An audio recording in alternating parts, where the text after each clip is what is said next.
કેમ છો મિત્રો? હું છું આનંદ જોશી અને તમે જોઈ રહ્યા છો મારી યુટ્યુબ ચેનલ આનંદ જોશી બ્લોગ્સ. તો ઇન્ડિયન આર્મીની ભરતી 6 જાન્યુઆરીથી 15 જાન્યુઆરીના સ્ટાર્ટ થઈ જઈ રહી છે. તો તેના માટે ઘણા મિત્રોને એવું હોય છે કે 12 મહિના સખત મહેનત કરે છે અને લાસ્ટમાં જ્યારે ભરતી હોય છે ત્યારે તેમને ડોક્યુમેન્ટની ઘણી માહિતી હોતી નથી અને ડોક્યુમેન્ટના કારણે ત્યાં જ ડોક્યુમેન્ટમાં તેમને ફેલ કરી નાખે છે અને તેમની મહેનત બધી બરબાદ થાય છે. અને તેના માટે હું તમને એક વિડીયો બનાવું તે વિડીયો તમને હેલ્પફુલ થાય તો આપણી ચેનલને લાઇક, સબસ્ક્રાઇબ અને શેર કરજો અને વિડીયોમાં આગળ બન્યા.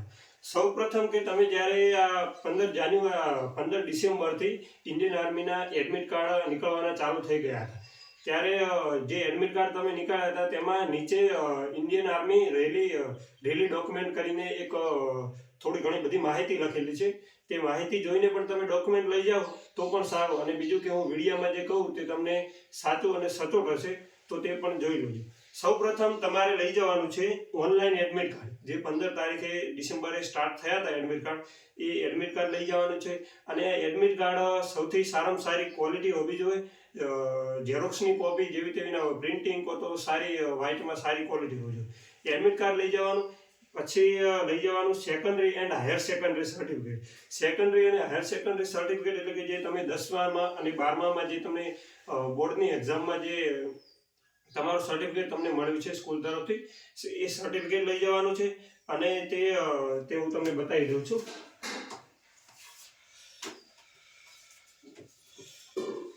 આ છે 10માનું મારું સર્ટિફિકેટ છે અને આ છે 12માનું. આ સર્ટિફિકેટની સાથે સાથે તમને જે સાથે બીજા પણ ડોક્યુમેન્ટ આપે છે તે પણ સર્ટિફિકેટ જ છે, તો તે પણ લઈને જવાનું છે. આ બંને સૌપ્રથમ પતી ગયું. પછી 8માનું પાસ સર્ટિફિકેટ. આ સર્ટિફિકેટ 8માનું જે પાસ સર્ટિફિકેટ છે ને તે માત્ર ટ્રેડ્સમેન માટે જ હોય છે. અને મારે તો જીડી છે, પરંતુ તે પણ મારી પાસે બનાવેલું જ પડ્યું છે, તે પણ હું તમને બતાવી દઉં.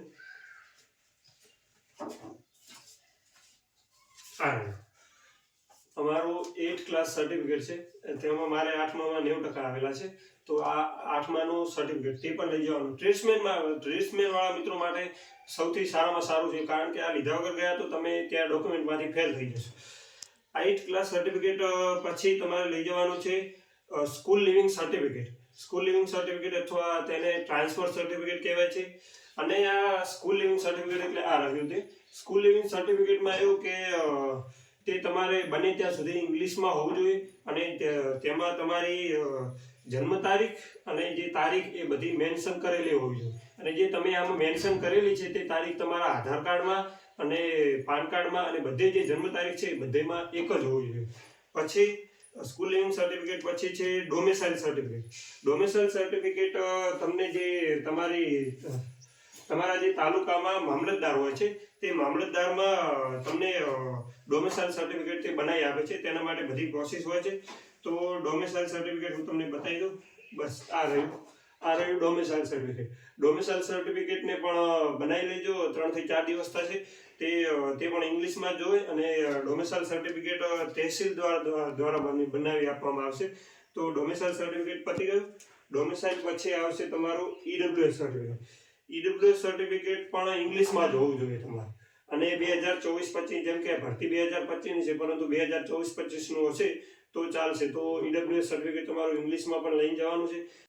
તો ઈડબ્લ્યુએસ પછી તમારે લઈ જવાનું છે અનમેરિડનું સર્ટિફિકેટ, કે તમે ભણેલા નથી તે માટેનું તમને સરપંચ બનાવી આપશે અનમેરિડ સર્ટિફિકેટ. તે પણ જોશે, તે પણ મારી પાસે અત્યારે હાજરમાં જ છે અનમેરિડ સર્ટિફિકેટ. આમાં કાંઈ ઘણી પ્રોસેસ હોતી નથી, 1 થી 2 દિવસમાં બની જશે. પણ તે તમારા જે સરપંચ હોય અને જે ગ્રામ પંચાયતમાં તમારે જે કોઈ બી જે સબ બેસતા હોય તેમની પાસે જઈને આ અનમેરિડ સર્ટિફિકેટ આ ટાઈપનું કોપી કરાય. અને મેન શું હોય છે, આમાં જે સિક્કો હોય છે ને એ સિક્કો મેન હોય છે.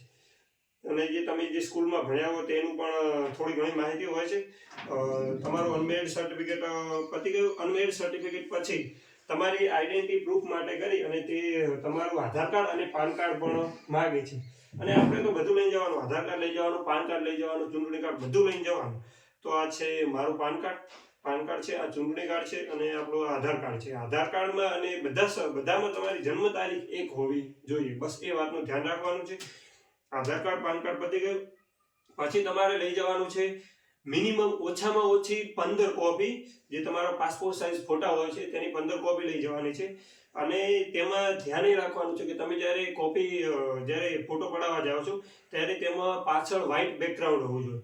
વ્હાઇટ બેકગ્રાઉન્ડ હોવું જોઈએ અને તે ફોટાની સાઇઝ, આ વાત ખાસ ધ્યાનમાં લેજો, આ ફોટાની સાઇઝ 4.5 ગુણ્યા 3.5 સેન્ટીમીટર, એટલે કે લંબાઈ 4.5 હોવી જોઈએ અને પહોળાઈ એની હોવી જોઈએ 3.5 સેન્ટીમીટર. આ વાતનું તમે ખાસ ધ્યાન રાખજો. તે પણ મારી પાસે છે અને બતાવ્યા છે તમને. આ રહ્યા મારા ફોટા અને હું તમને ફોટો બતાવી દઉં કે કયા ટાઈપનો હોય છે. આ થોડો તમને દોઢો દેખાશે પણ આ સાઇઝમાં જ ફોટો પડાવવાનો છે.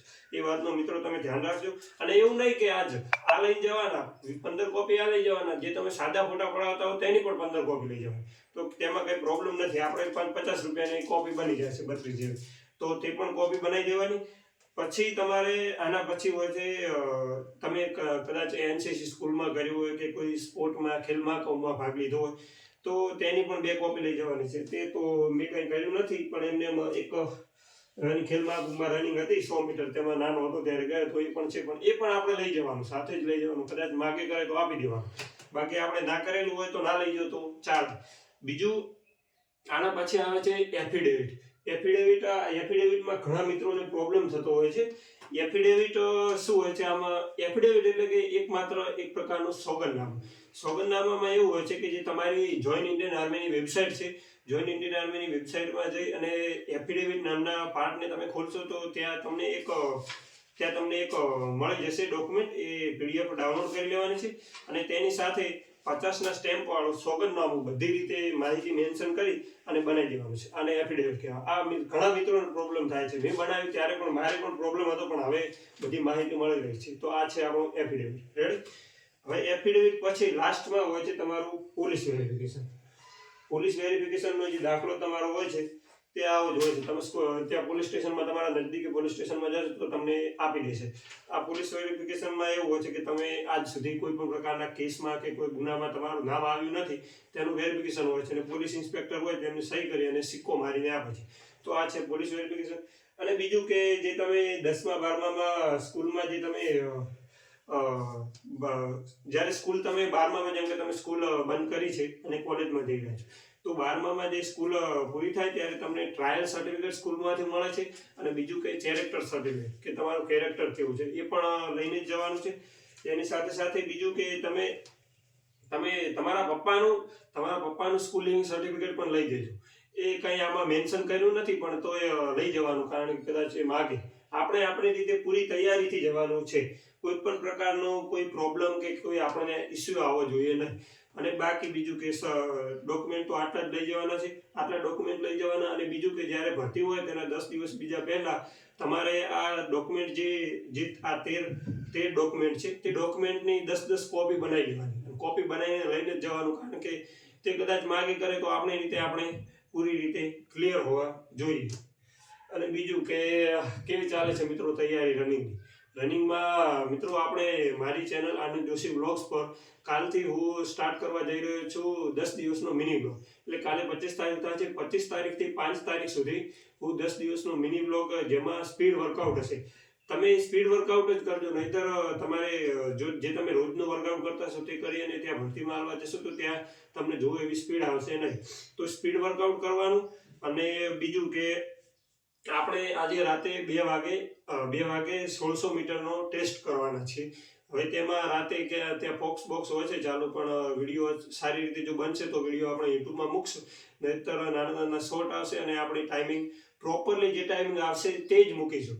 આપણે બીજા કોઈ એવું નહીં કે મેદાન નાનું છે અને ટાઈમિંગ ઓછી કહેવાની, એવું કંઈ નહીં. આપણે પ્રોપર જે ટાઈમિંગ આવે પહેલાં 1 સેકન્ડથી ચાલુ થાય અને 30-40 જે આવે તે ટાઈમિંગનો વિડીયો આવશે. તો ચેનલ પર બન્યા રહો અને મારી ચેનલને લાઈક, સબસ્ક્રાઈબ અને શેર કરતા રહો.